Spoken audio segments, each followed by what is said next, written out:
Laetrile, derived from apricot pits, has been banned in the United States since 1963. The Food and Drug Administration says it's harmless, but also worthless in fighting cancer. Its benefits, if any, purely psychological. But in Mexico, it's legal.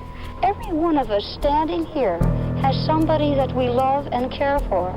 We're not doing it for ourselves. We're going through hell, smuggling it across borders, bootlegging it, doing things we've never done in our lives because we love someone so deeply that we want them to live. There are many patients in this country for whom we know we have effective therapies, and they are abandoning these kind of therapies in pursuit of scientifically unproven methods. Everybody who's looked at this problem is to a degree affected by the fact that it's a political as well as a scientific issue. You can't get away from that. When you go home to Canada where Laetrile is not available, what will you do? I guess I'll die if I can't get it. Would you be prepared to buy illegally obtained Laetrile in order to have it? I'd steal it. Do you plan to take any Laetrile with you when you leave, even though it's illegal? Yes. Dr. Robert Good, president of the Sloan-Kettering Institute, one of the world's biggest and richest cancer research centers, said Laetrile does not prevent cancer, nor cure cancer, nor stop cancer from spreading.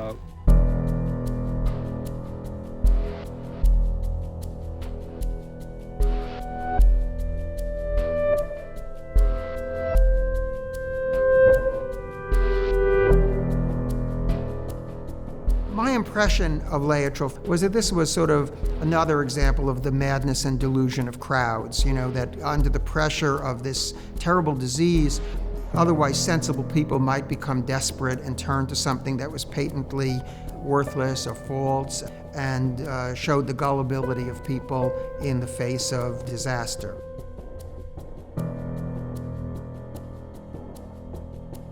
In the year 1977, Newsweek estimated that 70,000 Americans went across the border to get Laetrile in Mexico. 70,000. It was about a tenth of the cancer population at that time, and maybe a fifth of all the people with terminal cancer actually making the trek to the different Tijuana clinics to get Laetrile. And this came at a time when the official war on cancer really was in a tremendous amount of disarray. So it was almost like the public, whose hopes had been raised for a quick cure for cancer, but in time for the bicentennial, had given up hope on the established medicine and the established science and had shifted their allegiance, a good portion, had shifted their allegiance to this, unconventional treatment. And there's this age-old war between quackery and conventionality, if you will, in medicine. And more than any other time in history, the weight of public opinion seemed to have shifted over to this quack side. And you had something like 19 different states had enacted legislation to legalize Laetrile. This was a big, tremendous change in the public's attitude. I was born in Brooklyn, New York. Long story short, I wound up majoring in classics and went to Stanford University on a National Defense Education Act fellowship. So I spent 3 years plus at Stanford in the late 60s and then taught classics for a while. Went back to New York in the early 70s, more or less, to be nearer to my family and my wife's family. She and I have been together since we were in high school. I was new in the school, Abraham Lincoln High School in Brighton. It was between Brighton and Coney Island on Ocean Parkway. And I was going up the down staircase, and he was coming down the down staircase. So he stopped and said, "I don't know you." I said, "Well, I'm new. My name is Martha Bunham." And I said, "Maybe someday it'll be Moss." Just like that. That made an impression on me, obviously. And we've been married now almost 50 years. Being aware of current events was very important to my parents. We would sit around and watch the news every night. And of course, during the 70s, the early 70s, the Vietnam War was still going on. And every night it seemed as though there was a deep frustration with what I'm sure many people experienced as a sort of a sense of powerlessness and an inability to be able to affect a change. So I wound up hearing about a job that was opening up at Memorial Sloan-Kettering. I was working at Hunter College on 68th Street in Manhattan, and Memorial's on the same street. And so it was just a kind of a stray thought that I should go and apply for this job. It was in public relations, public affairs, and the job title was science writer. Now, I didn't have any qualifications or training in science writing, but my basic appeal to them was that I was a reasonably bright and well-educated guy. I had no background in science, much less in cancer, but I thought that I could see things the way that the average layperson would see things and ask the questions about their research that any outside person, including, let's say, potential donors, would ask. One interview after another, writing endless samples of his work, and finally he got the job. I started work on June 3rd, 1974, and it was a tremendously exciting time. This was, in some ways, the best job that I ever had, certainly had ever had up to that point, and in a sense that I ever had, because it was an opportunity for me to, quote unquote, go back to school and learn this whole amazing world of biology and medical science that, you know, I had only very peripheral involvement with up until that point. I remember the day my father was hired at Sloan-Kettering. It was very exciting that he got this job to fight a war that we all could get behind, the war on cancer. That was a war that really felt like it was going to unite us all, and my father could put his passion for a social justice cause and his love for science and put that into something so important. At that time, it was a very unusual moment, really, because with the launching of the war on cancer, Memorial Sloan-Kettering had taken a very kind of radical turn. They had appointed a man by the name of Robert A. Good, Bob Good, to be the president of Sloan-Kettering Institute, and he then had appointed a man by the name of Lloyd J. Old to be the vice president of the Institute. And there was another vice president, Chester Stock. The president of the overarching corporation was Lewis Thomas. Dr. Good, who was president of the Institute, and I actually were discussing writing a book together. So we had dinner together. We went out socially. Here I was, a 31, at bottom of the totem pole, and I was befriended by and friendly with the top person in the Institute. Very heady stuff for a young science writer. Bob Good was the most, I think to this day, the most published biologist in the world ever. I think 1,200 papers. Around the time that I was hired, he had this terrible thing happen. One of his young associates, William Summerlin, had claimed that he could transplant tissue, skin, from one unrelated mouse to another unrelated mouse. And he proved this by allegedly taking skin from a black mouse, soaking it in some special solution, transplanting it onto a white mouse and making it stick.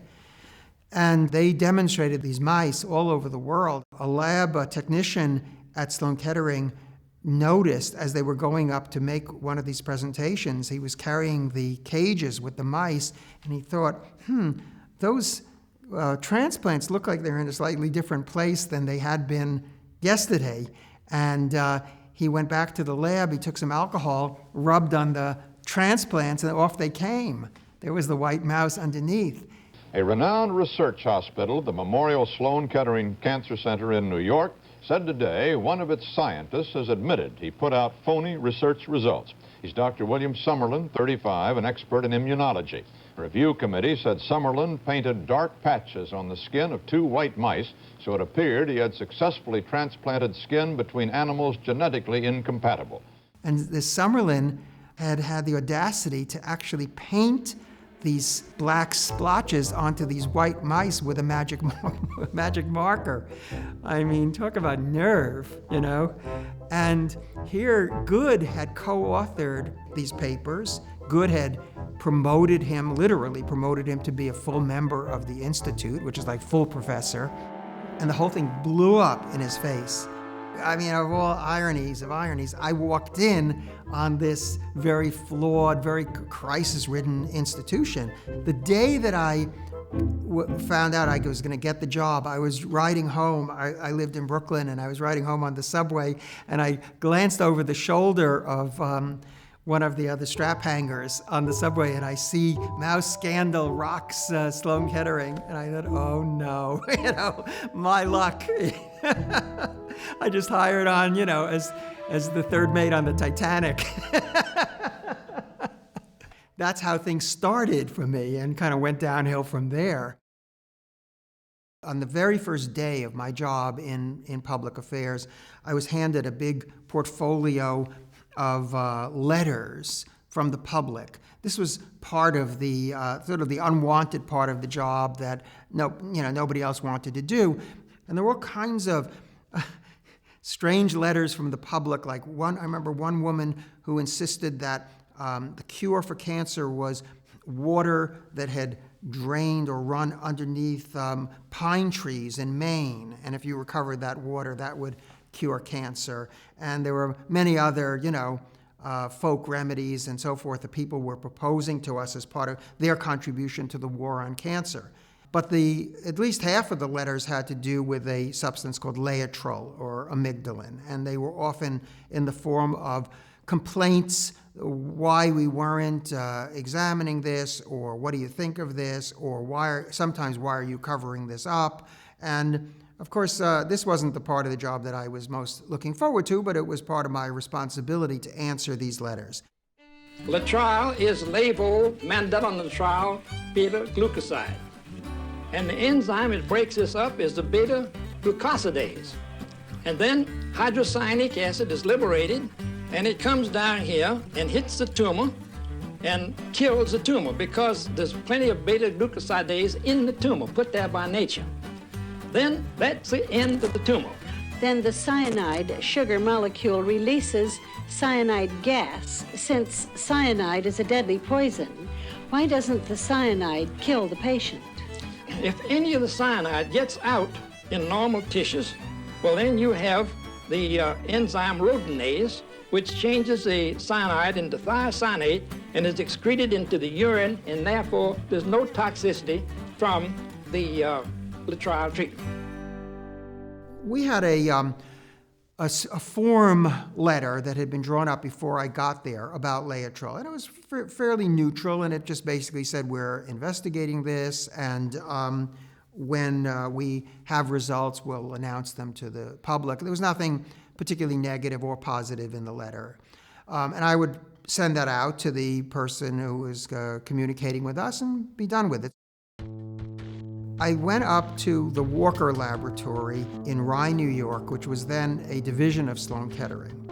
I went up for a different purpose to interview a different scientist, but I had lunch with Dr. Chester Stock, who was the vice president of Sloan-Kettering in charge of the Walker Lab, and Dr. Kanumatsu Sugiura, who was this 80-something scientist at Sloan-Kettering and was kind of an oddity in the sense that he was, I think, the oldest working scientist in the Institute, maybe second oldest person in the entire center out of 4,600 employees.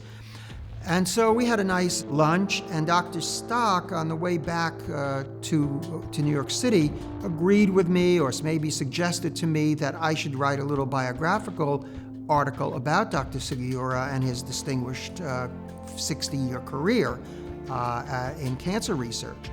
And I liked that idea. I kind of liked Dr. Sugiura. He was sort of a grandfatherly figure. And so I made the appointment and I went back to interview him. And then in the course of that interview, towards the end, I asked him what he was currently investigating, because I knew he was there the whole day. I mean, he came early in the morning and stayed the whole day to do research. And he said, with his thick Japanese accent, I'm studying amygdalin.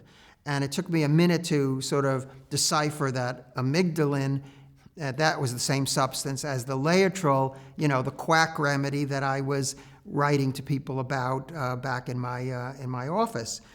And I said to him, well, what is there to investigate if it doesn't work? This is my firm conviction.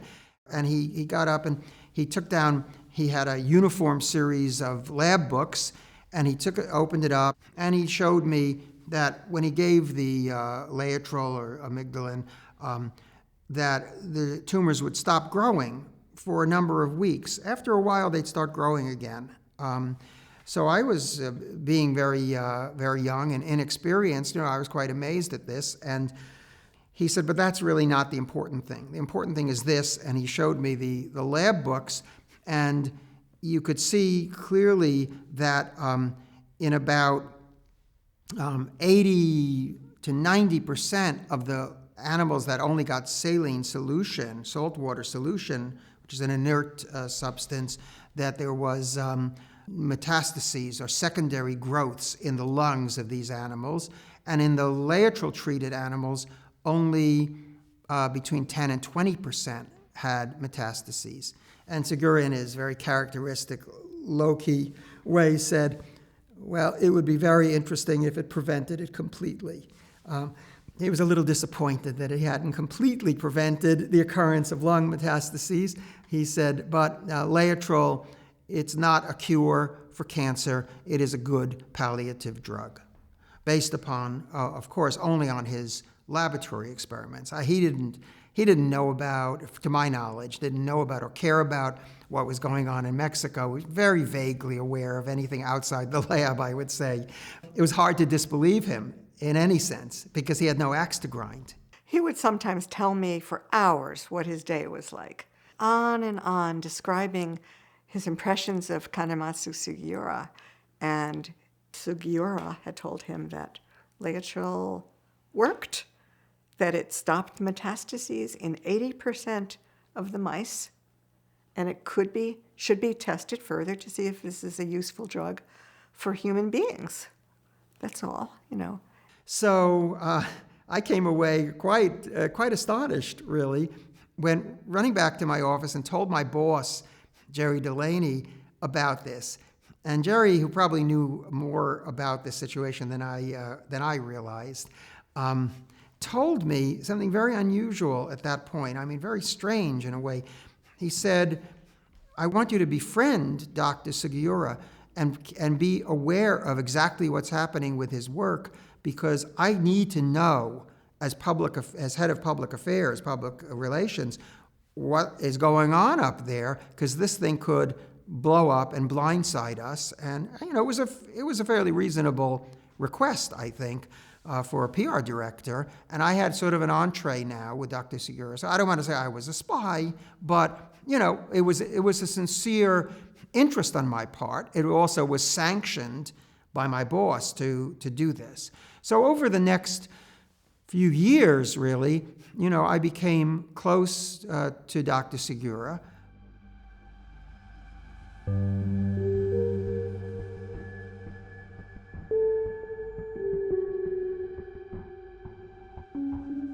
One took place in 74 and the other took place in 75. Sloan-Kettering, especially in the first meeting, pleaded with the assembled powers that be in the medical field. That's to say the FDA, the National Cancer Institute, the NIH, and the American Cancer Society. So they pleaded with them to allow them to do human clinical trials. They presented in a very fair way the Laetrile data that had been accumulated to that point. July 2nd, 1974, you had The top leaders of Memorial Sloan-Kettering go down from New York down to Washington for this meeting. And then you had from the NCI, you had 4 of the top figures, and from FDA, you had about a dozen people. It's unprecedented, unheard of. So here you had Lewis Thomas, never really friendly towards Laetrile, never said a good word really, but he was there. Bob Good, who vacillated, Chester Stock, who I think believed in Sugiura's results, and Lloyd Old, who really was the driving force and who co-chaired the meeting. One funny statement is, Dr. Old has written to several world users of Laetrile. He found 2 groups. 1, those who used it and found it of value, and 2, those who had not used it and did not believe in it. He feels that amygdalin is as non-toxic as glucose. And then he summarized Sugiura's results. Sloan-Kettering tested tumor-bearing animals, 100 treated with amygdalin, 25 showed lung metastases, 100 not treated with amygdalin, 75 showed lung metastases. He flipped the numbers by using the amygdalin. Sloan-Kettering group believes their results show that amygdalin used in animals with tumors shows a decrease in lung metastases, slower tumor growth, and pain relief. And Dr. Stock thinks studies on amygdalin should be made particularly regarding pain relief and reduction of lung metastases. That's the message that Lewis Thomas, Bob Good, Lloyd Old, and Chester Stock went to Washington to deliver to the FDA.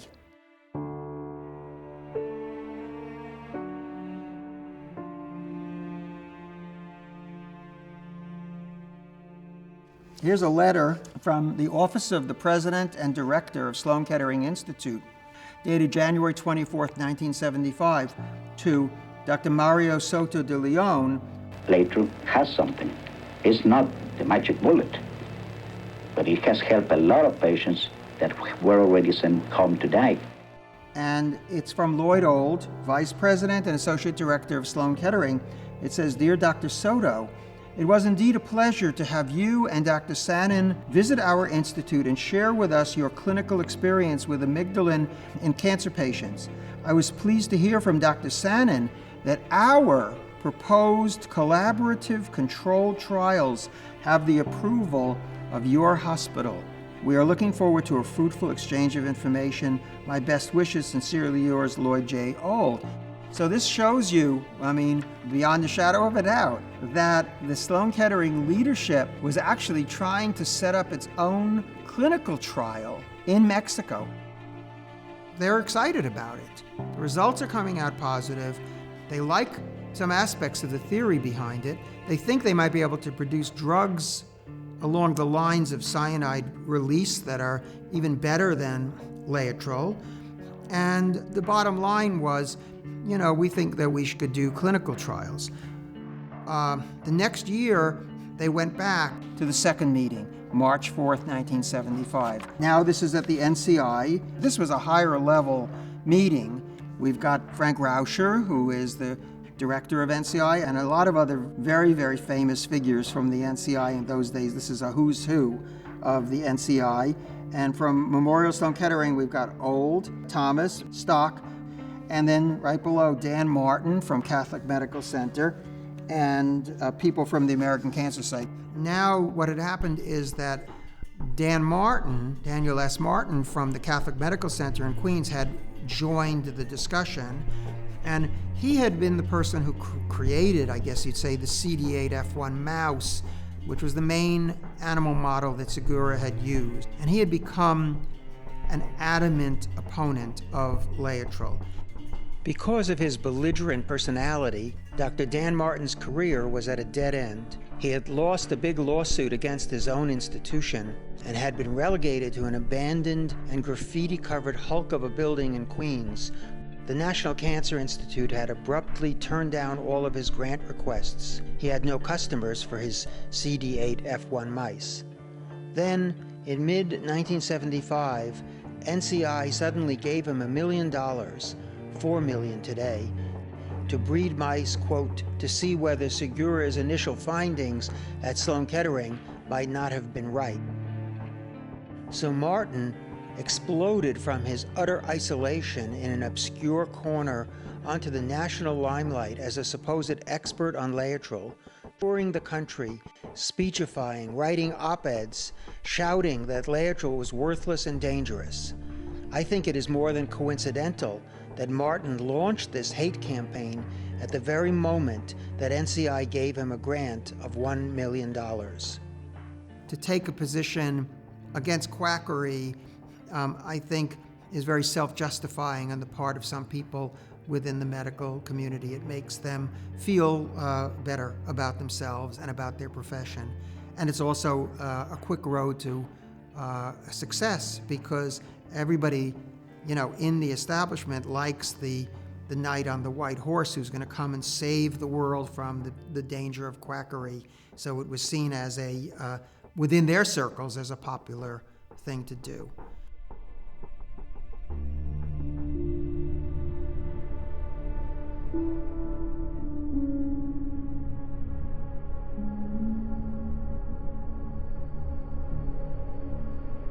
Suddenly, the statements that they were making, each of the top leaders, not old, but Good, Thomas, and Stock, became increasingly negative. They ranged from misrepresentations to what I would say were egregious lies.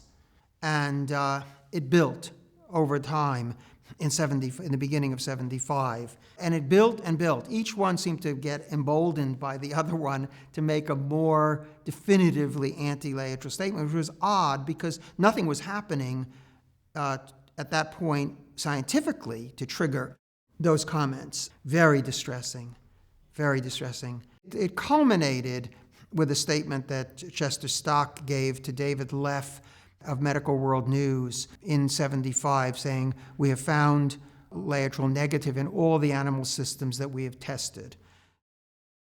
So I think it was that point at which it crystallized in my mind that this was a cover-up. To say we have not a scintilla of evidence or not a shred of evidence showing that Laetrile is any effective in any animal system, period, which was the kind of thing, the statement they were making, that's a lie. Quite pure and simple a lie. I had sort of set myself a goal of talking about Laetrile to all the top administrators in the center.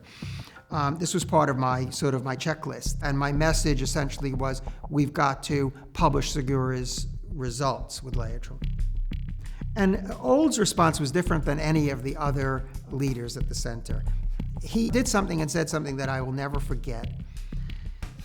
He got up from his chair when I said all these things. He got up from his chair and he said to me, "Do you want to know where we get all of our new ideas?"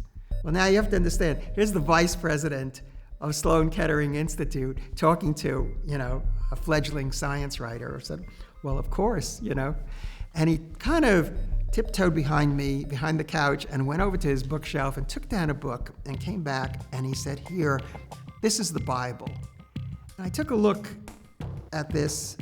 It was the American Cancer Society's book, Unproven Methods of Cancer Management. I had this book. It was the quack list. We were supposed to refer to this book so we'd know what was quackery and what was authentic science. I mean, this was the most, really scientifically speaking, the most mind-blowing moment of my life, because here's the vice president of Sloan-Kettering telling me that the basic source for new ideas within orthodox science came from what is regarded generally as quackery. I mean, it was hard to comprehend, and I've told this story to people sometimes, and they think I'm exaggerating or maybe making this up, but no, I wasn't. As I said, I had a little checklist of who to talk to about this, sort of the let my people go moment, and I went to Good and I got nothing but BS from him. In other words, just the party line. He wasn't going to open up to me, much less say we get all our new ideas from the quack list. I mean, we were worlds away from that. Good was a politician. He was always known as as a politician. We called him a political scientist. You know, all he said to me was, "I'm just like you." I said, "Really?" He said, "Yes, you can be fired and I can be fired too." And with Stock, I confronted Stock and absolutely put it in his face that what he was saying wasn't true. And he basically, his initial and I think most telling response was, just go ahead and say it anyway. That's when I lost all respect for him, because I saw that he was playing the game. Whatever the pressure was, he was going to play the game, and I don't think he had very many personal regrets. And Thomas wouldn't talk to me. Thomas wouldn't talk to me. Very difficult. And night after night, he would come home, and we were very upset because he was upset. There was a lot of anxiety over whether or not to act on his conscience and put the ability to provide for his family at risk, or whether to just keep his mouth shut and go along and, maintain the status quo and do what they wanted him to do, which was essentially to lie. I was really scared. I was scared in a lot of levels. Younger than them, totally, nowhere near them in terms of knowledge, arguing the case for testing the most quackish of all the quack remedies, telling them essentially that they were doing something wrong. It was a textbook case of what not to do if you intend to pursue a career at an institution like that. Here, everything was going great for me. I said, you're not the man that they want there. If they want somebody who's going to lie, that's not you. You're not the one who's going to be doing that. What do? You've got the best job you've ever had or may ever have in your life, and your boss is telling you to lie. So I didn't know how to respond to this. It really was a classic case of where your conscience is strained. And my response was to leak the documents. I wanted to have my cake and to eat it as well. I wanted my job, and I also wanted to have a clear conscience. So I guess this is why people leak documents all the time. This took a lot of doing. To convince Sugiura to give me the actual photocopies of his lab notes, that was really sticking my neck out. Because what if, they asked him, and on my birthday in '75, he gave them to me. He gave me all his internal memos and his lab notes. March 1st, 1974, Table 2 shows that repeated injections of 1,000 milligrams per kilogram per day of amygdalin for 2 to 15 weeks failed to destroy the spontaneous cancer in mice. However, it caused an inhibition in about 50% of the tumors. It also shows amygdalin, or Laetrile, had a strong inhibitory effect on the development of new tumors and on lung metastases, 11% in the Laetrile-treated animals against 89% in the control animals in mice. The general health and appearance of the amygdalin-treated animals with tumors was much better than that of the controls. Kanematsu Sugiura, March 1st, 1974. May 31st, 1974, which incidentally was 3 days before I actually started my work at Sloan-Kettering. Sugiura wrote, the table results show repeated injections of 2,000 milligrams per kilogram per day of amygdalin for 4 to 9 weeks had a strong inhibitory effect on the development of lung metastases. The detailed data, it's overwhelming. And even the size of the lung metastases that were seen is noted for each animal. Every animal in every one of Sugiura's experiments is accounted for, how many injections, what the duration of the experiment was, the growth of the tumor, the final size of the tumor, the number of lung metastases, and the termination of the experiment. One of the most interesting things they did, and very clever thing, was to try to see if they could prevent cancer with Laetrile. The present study shows that for the first 3/4 of their lifespan, 21 months, the daily prolonged injections of amygdalin did not prevent the development of mammary cancer in mice completely. However, it had a definite reduction in development of mammary tumors, 70% in the controls against 48% in the amygdalin-treated mice. It also shows amygdalin had a strong inhibitory effect on the development of lung metastases in mice, 75% inhibition against 22% in controls. And again, tremendous detail.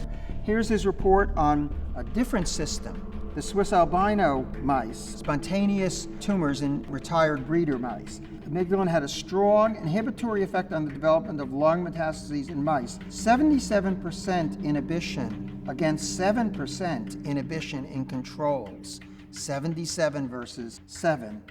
The general health and appearance of the amygdalin-treated animals were much better than that of the controls. Results obtained with mammary tumors occurring in Swiss albino mice are essentially the same as those obtained with mammary tumors occurring in CD8F1 mice. Signed Kanematsu Sugiura, February 8, 1975. And again, every mouse, detailed notes. The first person that I took this to was Jane Brody at the New York Times, who was the health editor. And then I waited and waited, and she finally came down and interviewed everybody, the people she wanted to see. She gave them a checklist. I was in my boss's office when he was talking to her about it, so I heard secondhand, as it were. She didn't ask to speak to Sugiura. So I felt terribly disappointed, and she wrote a very negative story.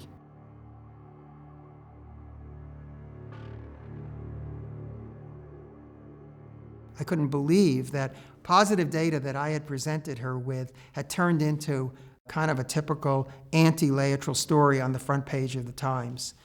It was a devastating blow, because I think also I realized I can't so easily convince the mainstream about this. So now I had my one route, the sort of the media route was more or less cut off from me, at least momentarily. Then I decided in the middle of the summer of '75, I had to sort of go whole hog, and I packaged up a copy and sent it off to the Committee for Freedom of Choice in Medicine, which was the main pro-Laetrile lobbying group that did sort of propaganda for freedom of choice, which was the rubric under which Laetrile was being promoted. Cancer patient Steve Gadler, claiming he was cured by Laetrile, said the issue boils down to freedom of choice, his right to use the processed extract of apricot pits over conventional therapies. I plead with the FDA. Give us the freedom to choose our own therapy. Why should I, an American citizen, have to go in the black market or smuggle something that I should have the freedom to choose? And the Committee for Freedom of Choice, of course, ran with it. This was their dream come true, and they republished the data. The Laetrile movement was really, in some senses, an offshoot of the John Birch Society. And this is like an extreme right-wing group to the right of what we would now call the Tea Party.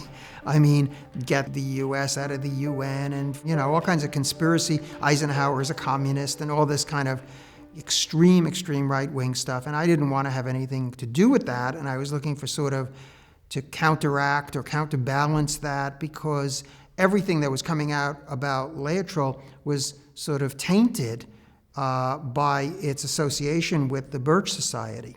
Most of the people you read about in the Laetrile movement were either in the Birch Society or affiliated with it or sympathetic to it. I wasn't. And coming from out of the anti-Vietnam War movement, and even going back before that, I mean, my orientation was more left of center. And so there was this group called Science for the People. I had no particular interest in Science for the People, but it seemed like a kind of an organizational format that I could use to maybe sort of interest the left in this. This was a group that was active in the early to mid-'70s. which was sort of a leftist, progressive organization that was involved in a lot of scientific issues. And I found out that Ralph was doing something or other on cancer treatment and controversies involving cancer. And I figured, well, let me start working with Ralph and see if we have anything in common. I started to get into it more and more, and I realized that a lot of the work he was doing wasn't just on controversies of cancer research, but also the interplay between big business and big cancer, essentially. And the pharmaceutical industry, the corporate industry, the scientific controversies all sort of overlapped. In fact, they still overlap. Anybody who sees some of the things going on today realize that these issues, in one way or another, are still with us. And he became sort of convinced by my arguments about Laetrile, although the majority was very skeptical. And I think if it, the double whammy was quack, cancer remedy, and John Birch Society. It seemed like, the perfect poison, the last thing in the world that a group like that would ever be sympathetic to or interested in. It was becoming very, very difficult. And then I said, look, we have to do something. Maybe you're not ready to go out and, foment a riot in the streets over this, but we have to do something. And because the people within the New York chapter of Science for the People wouldn't go any further with this, we broke away that committee and formed our own organization called Second Opinion. Of course, a second opinion is when you get a first opinion, such as that a person has cancer, and you want to find out if another expert would have a different take on that. We called our newsletter Second Opinion because we felt that people were getting the first opinion from Memorial Sloan-Kettering, but we had another diagnosis of the problem, as it were. We had another take on what really was going on. The Second Opinion was largely anonymous. It was really written by and laid out by Sloan-Kettering employees. A lot of them were people with grievances of various kinds about their treatment on the job and so forth. So it became kind of a anonymous way for people to voice or air their discontents in a large center, 4,600 employees. There's always going to be things happening that people are not happy with, especially the testing of Laetrile at Sloan-Kettering.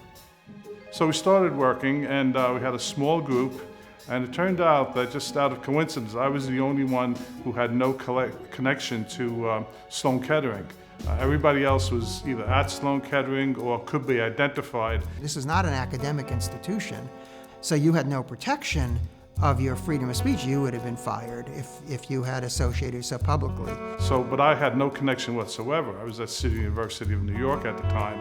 And so, in effect, I became sort of the spokesperson for the group, the outside agitator who was coming in and being the face of the group because no one else could at the time, even though they were doing all the work. Ralph had all the inside information, and as we recruited more people, and we recruited them from inside Sloan-Kettering and affiliated institutions.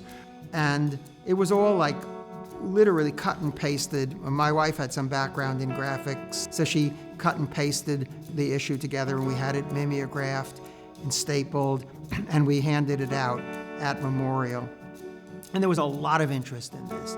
And so as people came into the organization, then they brought their own concerns. And some of those concerns were labor concerns. We became like the outlet, the clearinghouse for a lot of grievances within the institution. A firing that some people thought was racist in nature, at least the person who got fired did. We had some patient complaints. We had complaints coming from the Department of Nursing about the chairman of nursing, and it grew. And more people came in to the group. So at one point we had about 20 people, I think, in and at meetings and so forth. I kind of then wrote these articles about Laetrile. So Second Opinion for a few years became enormously popular to the point where we were printing 5,000 copies of each issue, and we distributed them within hours. There were only 4,600 employees at the center, We would just stand there, and we didn't have to hawk it. We didn't have to hand it to people. They came racing over to us on their way into work. People would take it, the workers would always take it, the nurses would usually take it. The low-level administrators didn't want to be seen touching it, but the high-level administrators, they all wanted to see every single thing that was in it. And Ralph used to describe how when it came out, every high-level administrator was sitting at his desk and nothing would get done in the hospital until they would read through every single line of the paper to see what scandal was going to come out, what controversy was going to come out, whose names were going to be named, and what they had to do about it. And they, of course, provoked an uproar immediately. Do you know anything? Everybody was asked, do you know anything about this? No, no, no. This was so 60-ish. And here we were now in 1975, 76, but you know, the 60s kind of lingered. This was the era Nixon had just been kicked out of office. And at the moment, you know, it was it seemed like the right thing, the right way to do things. In the pre-internet era, we were trying to give the average person or the person without specialized medical training some insight into what was going on within one institution where evidence was accumulating of the effectiveness of a treatment, but the top administration felt that it was perfectly okay to give people any BS that they wanted because nobody would ever have a way of knowing that what they said wasn't true. And they didn't count on the fact that, you know, there were a few people inside who were not going to stand for that. And I think that sort of upset their plans.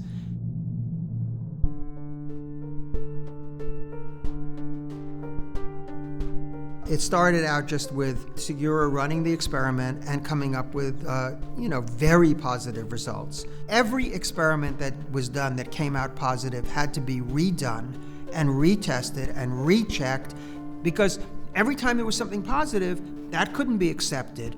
I mean, that's science. I don't think so. It was a predetermined conclusion. And then they held their famous June 15, 1977 press conference at Memorial. About 100 reporters and all the major media were there. The press conference was one of the strangest events I've ever been in my life. I helped to organize it. I wrote the press release for it. Laboratory mice at the Sloan-Kettering Institute, one of the world's biggest and richest cancer research centers, have been tested with Laetrile for 4 years. And today, Sloan-Kettering announced the result. There they all were, all the top people, Chester Stock. Our summary statement is we do not have evidence supporting taking amygdalin to clinical trial. Bob Good.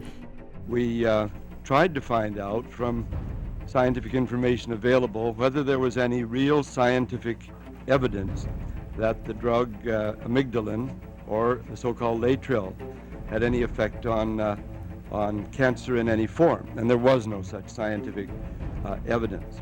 And Lewis Thomas. There is no evidence in the several animal models that have been studied that Laetrile or amygdalin possesses any biological activity with respect to cancer, one way or the other.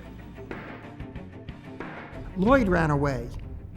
I mean, at the time, I wasn't thrilled with that. The day of the fateful press conference in 1977, they announced that Lloyd was in Tahiti or someplace. Sugiura was there, and it was quite a high point, really incredible tension. Word had leaked out that Sloan-Kettering had some positive results. So this was the final nail in the coffin of Laetrile. Dr. Sugiura, do you agree with the conclusions in the summary statement?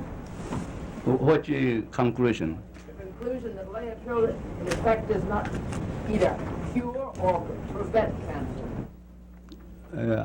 I agree. Of course, my results don't agree, but I agree what our institute said. Why? If your results don't agree? Well, I don't know why, but I think good. Do you stick by your results? Yes, I stick. I hope somebody able to confirm my result later on. It was just this electrifying moment. I mean, you can't even imagine, you know? The whole, I mean, maybe this was just my emotion. I felt such a surge of admiration for him, and it was such a poignant moment. Man was about, I don't know, 87 or 89 years old, and here his whole career was on the line, and he was magnificent. And he didn't care. I mean, he was not a proponent of Laetrile. He didn't care one way or the other as far as that goes. Has any other of your results ever been disputed before in 40 years that you've been here? I'm here almost 60 years. Nobody disputed my work. Every paper I sent to the publication always accepted. Why not this? Huh? Why not this one then? Why not these results? No, these results also accepted by the publication, Journal of Surgical Oncology. Sloan-Kettering did something incredibly clever in this. They took his data and they embedded it into the negative paper. It's diabolical because this is how they got him to put his name on the paper. In other words, they said, look, you know, we're going to have an overall negative conclusion on this, but to represent your position and your point of view, we'll put your data into the paper. And then the world can always see that you had gotten these results. We don't agree with them, but at least they're there. And this was the compromise in a way that he made because he told me, I mean, he felt like it was more important that somewhere, someday, somebody could unearth this study and reconstruct it from the paper that was eventually published in the Journal of Surgical Oncology.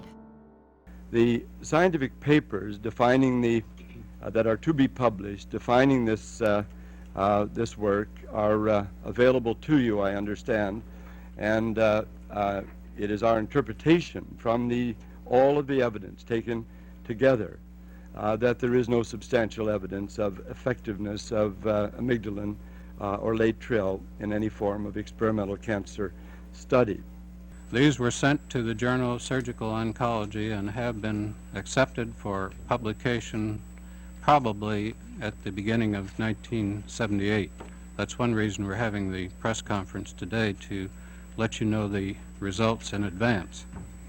There was the paper, and then there was the sort of executive summary of the paper with all the negative conclusions, the cover document and the cover-up document. I wrote that. Yeah, I got to write the fake summary of the data for Sloan-Kettering.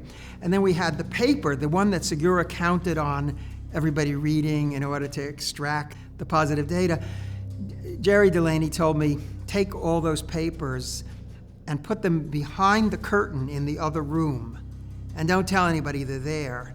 And so when you walked in, you got the summary, the ginned up summary of the supposedly negative results on the table, the 2 or 3 page summary, and the extensive paper preprint of the article from the Journal of Surgical Oncology hidden behind a curtain in the adjoining room.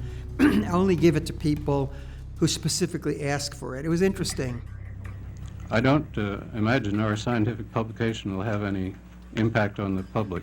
Why will it not have any impact on the public? I don't think they pay too much attention to scientific publications. It was interesting. You know, I was still learning about the field of scientific journalism and journalism in general. Everybody, more or less, 99 out of 100 were willing to take Sloan-Kettering's word for it. If you said that, you know, the moon is green, then they would accept that the moon is green. They said so, and they're the experts. They should know. As I say, Dr. Sugiura first obtained, in the experiment started September of 1972, the result that caused us to do all the further experimentation.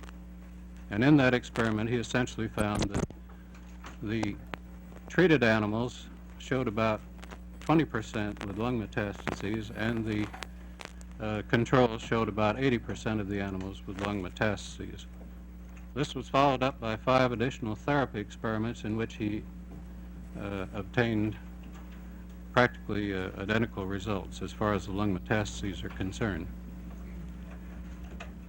Normal scientific caution at that point, we were quite interested in what he had found. Normal scientific caution would suggest that we get that confirmed, which we attempted to do. And I think our normal scientific caution was reinforced by all the controversy surrounding the material. We then asked Dr. Martin, who had been providing all of these CD8 F1 mice, to try to confirm the results. The first experiment actually was a cooperative experiment in which we were trying a special study. And then Dan Martin, who was the person who kind of invented the CD8 F1 mouse, got involved in the scene, and they started to do some experiments. But in the sort of the classic situation that I was mostly involved with, in sense of being Sugiura's confidant on this situation, was where Martin held the key as to which were the treated and the untreated animals. Sugiura, who was the blinded person in this experiment, he's the one who didn't know which were the treated and which were the untreated. He said, I know which are the treated animals, because the Laetrile animals had nice glossy coats, they looked good, they were healthy, and the other mice were dropping dead. I said, Dr. Sugiura, please don't tell anybody this. Don't tell them this. Oh no, but I will tell them because it's the truth. And I know which are the treated animals, and I'm going to tell Dr. Stock. And I said, please, Dr. Sugiura, this is not wise. It's not, you shouldn't do this, because I saw the writing on the wall. How did the mice appear to look better? Advanced leukemic mice, appeared sick and very weak. But after injection of amygdalin in the afternoon, it become active. And the minute that he told them, these are the treated animals, they declared the test invalid. They declared the blindness aspect was gone. I love that phrase. So then the solution to that was mix them up. And then, of course, he saw that tumors were stopped growing in the saline-treated animals. So there was something really screwy, because it looked like somehow the control animals were receiving Laetrile. One thing what I like to mention here, in the last experiment what we did on October 1976, called blind test, funny thing happened that when you inject amygdalin into the animal, small tumor stopped to grow for 1 week or 5 weeks. And in the last experiment, what happened is in the control group had 42% tumor stopped to grow for 1 week to 5 weeks. For experimental, only 27%. Now, we people in chemotherapy, we use saline solution for control of the other drugs, because saline had no inhibitory effect on tumors. Now this thing happened, so that's something very peculiar.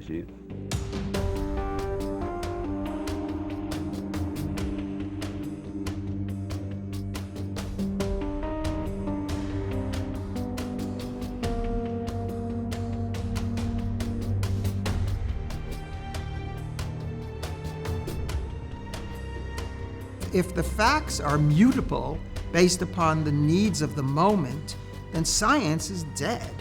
You might as well pack up and give it up, because there's not really going to be any honest reporting of what, experimentation shows.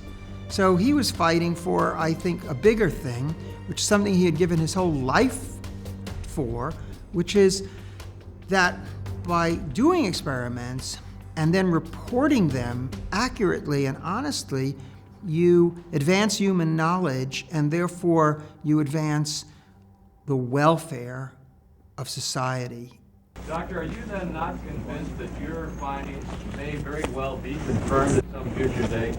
Yes, I'm hoping that somebody able to confirm my result. The reason that they rushed to have a press conference in June was because Senator Kennedy was going to hold his hearings on the banning of Laetrile in July of '77. And Lewis Thomas was scheduled to testify. And so they needed to come up with a countervailing paper that would summarize and refute Sugiura's positive data.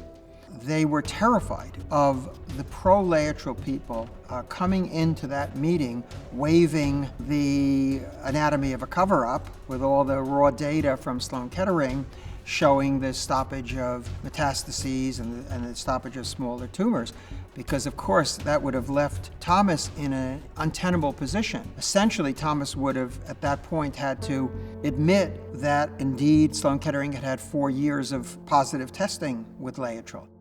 The final conclusion on part of the people in charge of these studies, and certainly it was my final conclusion on reviewing the data when it was pulled together for publication, was that Laetrile is without any effect at all.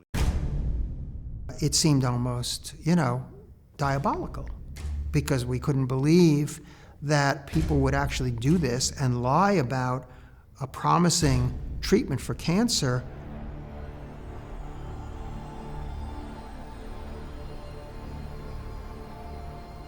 I had been the principal author of the second opinion, a special report at Laetrile and Sloan-Kettering.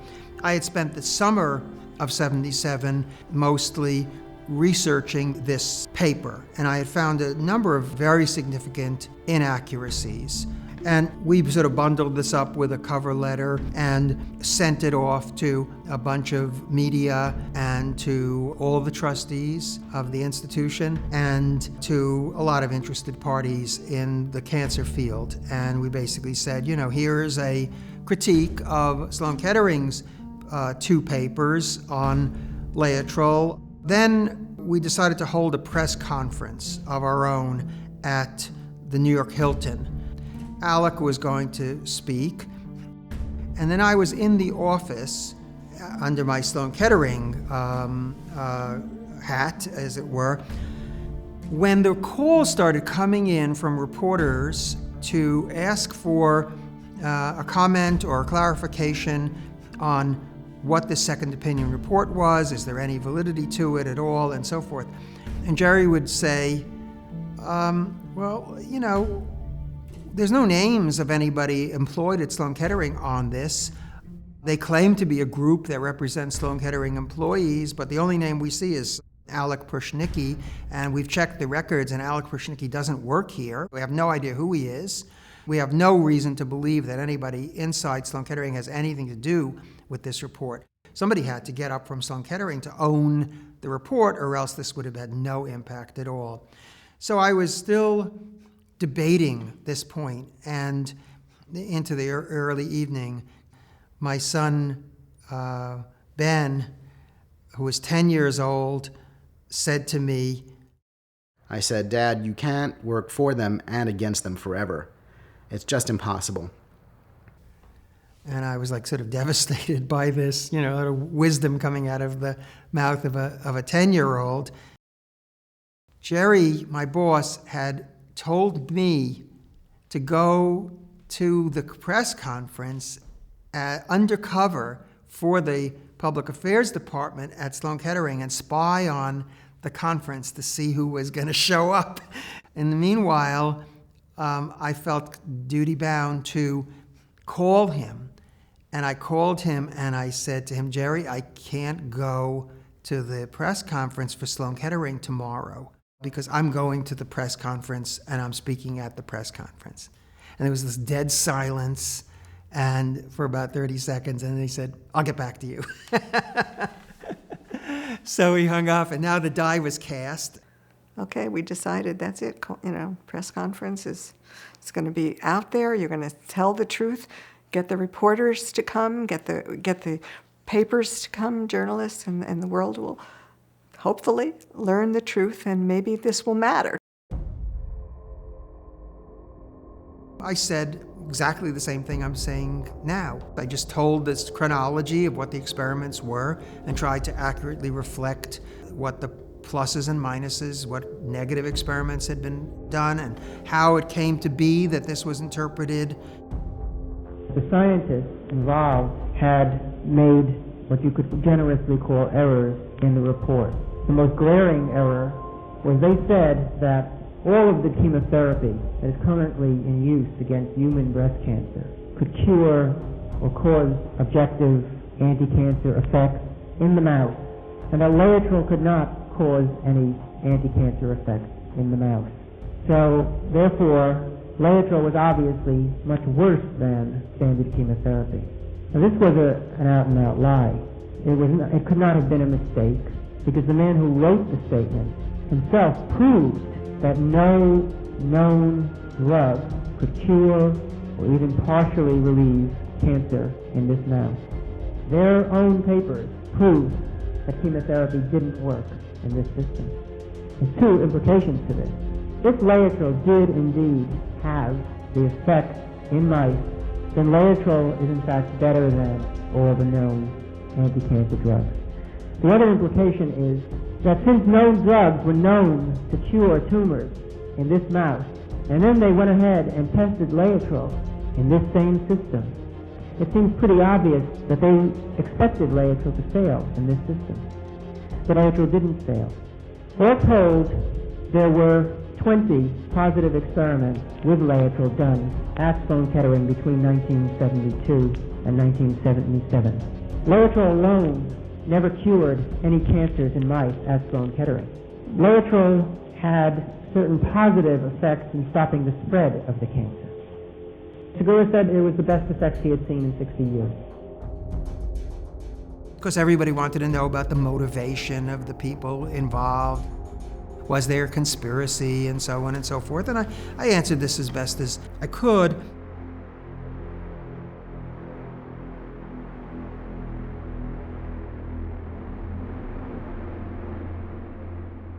The Monday came and I had to go into work, which was very strange, because I didn't know if I had a job or not. And I somehow had convinced myself that nothing bad was going to happen and that they wouldn't dare fire me for telling the truth. And so this was sort of my kindergarten thinking that, when you tell the truth, everything's going to be okay because it's the truth, and the truth shall set you free. Well, it set me free, all right. It set me free from my job. So I went in to Jerry's office, and it was very solemn. And suddenly, he said, "You're fired, and we're relieving you of your employment." And he gave me the official statement to read. And the official statement was, part of which was reprinted in the Times a few days later, was that I was being fired because as a member of Second Opinion, I had engaged in activities that were harmful to the institution, and that I had failed to carry out my most basic job responsibilities, which I took to mean refuse to lie on behalf of my employer. And so in that sense, I guess they were right. If that was my most basic job responsibility, I did refuse to do that. I burst out crying when he told me this.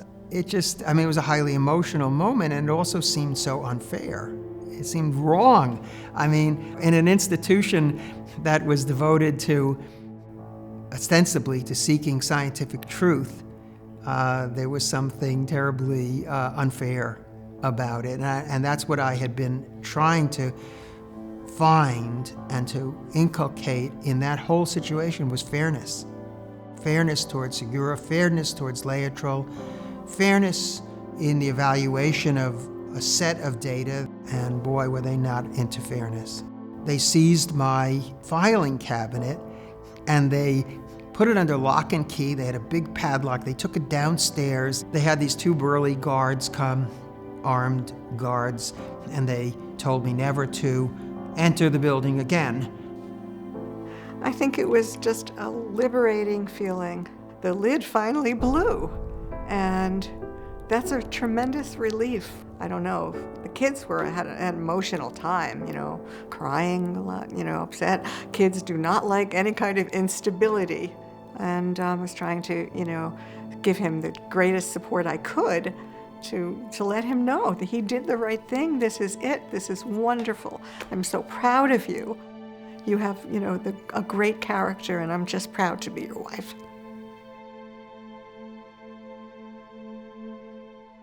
The week of the second opinion report on Laetrile came out, Alec and I received a letter from Sugiura. We had sent him a copy, and basically it said, "Your report is very well done and accurate. Please accept my sincere congratulations." I mean, nothing could have meant more to me than to get that letter, because then I knew that I had accomplished my main objective, which was to save this honest work of this honest man from destruction and from obscurity, that at least it would go on record that the true story had been told.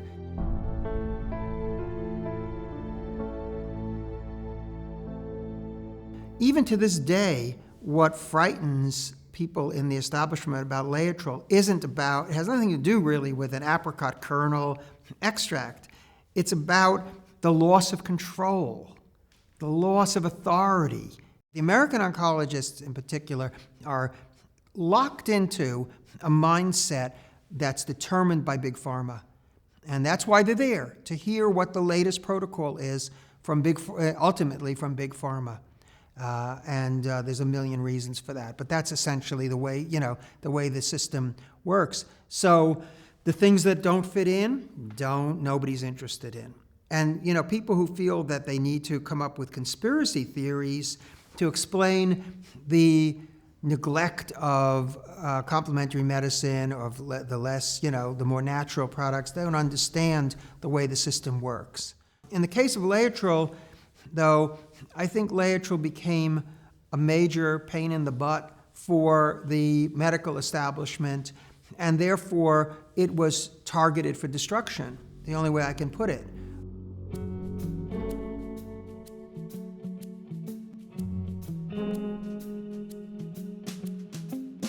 My father was invited back to Sloan-Kettering to receive the grand rounds, which is something that they only really do for honored dignitaries who are visiting, maybe oncologists from another country, heads of departments from other countries, that type of thing. This was sort of part of my own personal healing process vis-a-vis Memorial, to be kicked out, by armed guards and ordered never to set foot in the place again, to being invited back as an honored guest 20-odd years later was, quite a transition. They never came out formally and apologized to me for firing me, but I figured this is as close to an apology as I'm ever going to get. And as I'm mounting the podium, my good friend Bill Fair whispers to me, "Don't say anything about Laetrile."